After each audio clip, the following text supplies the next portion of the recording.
I happened to end up in intensive care at St. Joe's, and Bill Goldberg was my doctor, and he had just created the intensive care unit.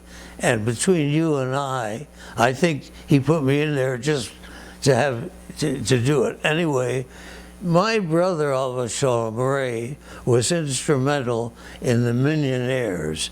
They would take post-bar mitzvah kids, they would meet in the shul Sunday mornings, late film, Dovin had breakfast and so on, Nate Sherman and my brother. And my brother was closely allied with Rabbi Wiener. I'm in intensive care in St. Joseph. Here comes Ray and Rabbi Wiener. I can see him today, gray Homburg hat. And how are you? He was a regular guy. He was a straight shooter, ahead of his time. What did the people think of Rabbi Wiener? Pardon? What did the older people think of Rabbi Wiener's? They couldn't connect. Hold it, sit back. Just like today, the older people couldn't connect, and I'm going to jump around, stop me. What do you mean they couldn't, like what did Well, okay. In the old shul, in 1938, my mother passed away, and in those days, you said Kaddish twice a day. If you didn't, they would want to know where you were. And we had as a shamus a guy called, it was one of the Frank brothers, I think it was Louis Frank. And we had a potbelly stove. I'm jumping around. And in the morning, in the winter, he would make, I'm going to answer your question, he would make gribenas. You know what gribenas are? Fried onions for morning.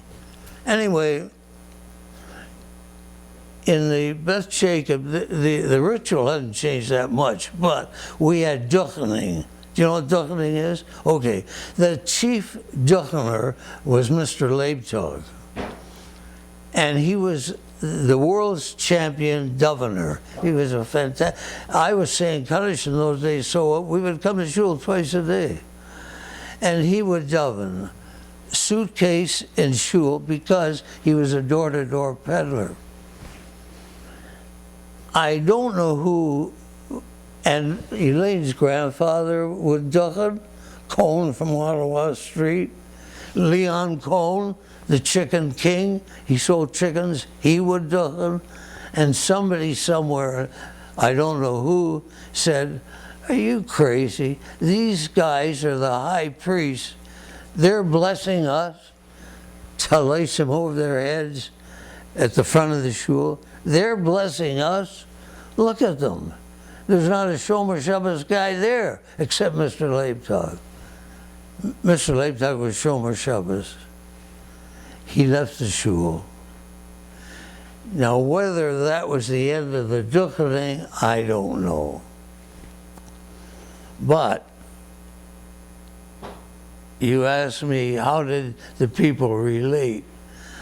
How do the people today relate to egalitarianism?